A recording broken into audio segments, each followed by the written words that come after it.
Ladies and gentlemen, hey, hi, how you doing? Welcome back to the channel. Thank you so much for stopping by. The close range meta has definitely evolved since the season 4 reloaded update. So today we are breaking down the top weapons you want to be using specifically for the close range meta. I know, huge surprise, right? As we break everything down today, if you enjoy the video at any point, let me know by dropping a like on the video. It really does help grow the channel. And if you're new here or if you have not already subscribed, every day I got you covered with all things going on in COD.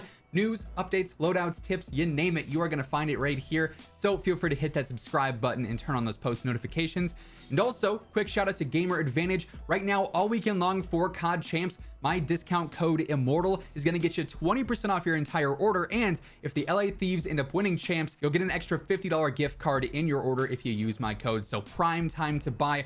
Whether or not LA Thieves even wins, that 20% off discount is the best discount you can get. Link for that will be down in the description below. So first up here, let's start with the Armaguerra. This is one that I was a little bit torn on at the start of the season, but honestly, I feel like it fits into the close range meta pretty well now after using it some more. You might want to change up your setup though from what we've been using before. We do still want to start with the recoil booster. We'll come back to the barrel. We want to go for the skeletal underbarrel for that better ADS and movement speed. I'm still liking the 9mm 60 round mags here, just your basic extended mag. We've got some sonic on there to stay off the mini map, of course, whenever we're shooting. We've got taped on there for that better movement speed. We've got hard scope for that better control.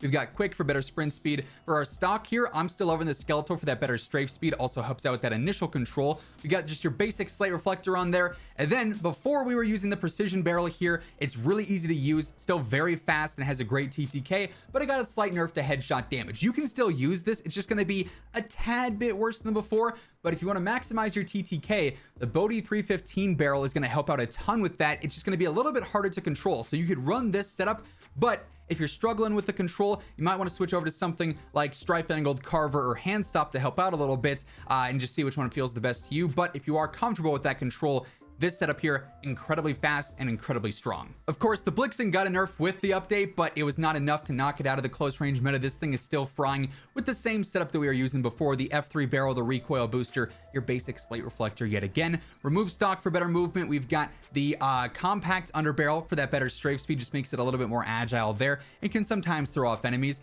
The 54 round mags, the subsonic ammo type there again to keep us off the minimap. Taped, perk 1, you could go between Perfectionist for better control or Fleet for that better movement speed, whatever you prefer. Then perk 2, Quick for that better sprint speed yet again. Like I said, no real changes in this setup. It's still frying. Honestly, one of my new favorite weapons after this update is the Vanguard PPSH. This thing is just so fast, so consistent. Great ammo size for trios and quads. You don't even have to ever worry about reloading. I love this thing. It's a ton of fun to use. On it, we got the recoil booster, the 300mm barrel. We've got an alternative iron sight in the ISO 3P. It's still super clean and easy to stay on target. Remove stock. We're gonna go ahead and run the skeletal underbarrel on here. We've got the basic Gorenko 71 round extended mag here. Super important. You don't want to be using Nambu for any ADS builds. We've got subsonic yet again. We've also got taped yet again. And then for perk 1, we're gonna go ahead and run tight grip for better control. Again, if you wanted to, Fleet is always a great choice as well. Both of those work just fine. Then perk 2, quick on there as always. The Type 100 also, of course, is in the close range meta. That thing has the best close range TTK out of all the SMGs. It is insane.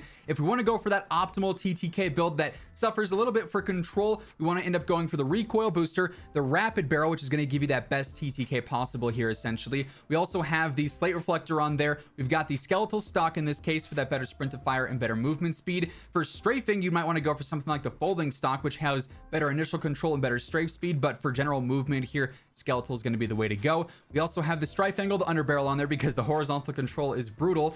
Again, for optimal TTK, you want to go for the 36 round mags. Subsonic on here yet again. We're going to end up going for hatched in this case. I would usually like to run taped, but the control here is noticeable, so you want to help out with that where you can. We've got acrobatic for that better movement speed, and then perk 2, you already guessed it, it's quick. As always, no surprises there. The Sten is also feeling great. They really haven't adjusted this thing all that much, but with good reason. It's pretty balanced, but it being balanced is also it being incredibly competitive. The TTK here, especially with the optimal TTK build, is very, very fun. Unfortunately, its magazine size, not the greatest, so it's definitely a solos and duos dominant weapon. You can try it in trios and quads, but you're gonna have to be a little bit smarter with your engagements. First up though, we got recoil booster. We also have the rapid barrel on there. We got the slate reflector. I tried to use the iron sights with this build and it's just a little bit too bouncy. Slate reflector just makes it nice and easy to stay on target. We got the parastock, better movement, no surprises there honestly.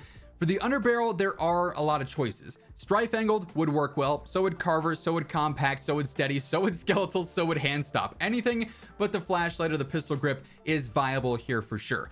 I'm gonna go ahead and use the Compact underbarrel because I like that strafe speed personally. Nice and fun to use there. The 36 round mags is what we want to use for the optimal TTK here. Just keep in mind 36 rounds is not a lot for trios and quads. We got subsonic on there per usual. We're gonna go ahead and run taped. You could run hatched though too if you don't really like the control. That's always a great alternative. Perk 1 here, we got acrobatic yet again. Perk 2 quick, the deadly duo for speed there for the perks. And like I said, very fast, very consistent, very fast TTK setup here. Another no surprise one here, the Marco. Again, it got a slight nerf with the Reloaded update, but it didn't do enough to really dethrone it from being a top SMG by any means. Setup here, pretty basic compared to what we've been using. Recoil booster, we got the 342 barrel on there for better velocity, better control. It'll help you land your shots more and it really doesn't slow you down too much. Slate reflector, FR stock for better movement speed, also better initial control, which you love to see. We've got the skeletal underbarrel for better movement. The Nambu 64 round drums, better control, again, just making it easier to land shots. Subsonic to stay off the map. Taped for that better movement speed in general. Then we're gonna run gung ho for that sprint while firing, and then also quick on here yet again. Again, a very fast, especially here the mobility is phenomenal, very fast and very strong SMG. And then lastly, as much as I hate promoting shotguns, the VLK Rogue is kind of insane for close range right now. I mean, the thing can do some serious damage if you're within like 10 meters. Outside of that, it is completely useless. But if you're within those 10 meters, it is very, very good. So first up here, we got the choke. This will help out with that damage range a little bit. For the barrel, we want to go for the Tsar. Again, better range, tighter pellet spread as well. We, of course, got to use the 5 milliwatt laser. We're hip firing a ton. Right now, you want to be using the Dragon's Breath. Yes, it's toxic, but it's also going to give you some insane damage. If this were to be nerfed, you might want to switch over to something like the 12 round mags. That would also work really, really well. But for now, Dragon's Breath is the way to go. Then lastly, you can kind of mess around with that last attachment.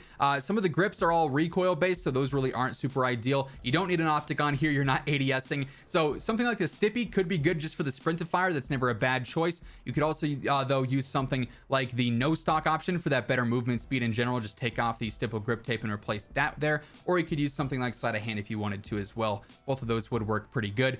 But yeah, it's toxic, but it does get the job done. And with that being said, that is the close range meta right now in Warzone, and that's gonna wrap things up for today. Hopefully you enjoyed the video. If you did, let me know by dropping a like on it. And if you're new here or if you have not already subscribed, every day I got you covered with all things going on in COD, news, updates, loadouts, tips. You got it all right here. So feel free to hit that subscribe button and turn on those post notifications. And as always, thank you so much for tuning in. And until next time, take it easy. Have an awesome rest of your day, and I will catch you guys later. Peace out.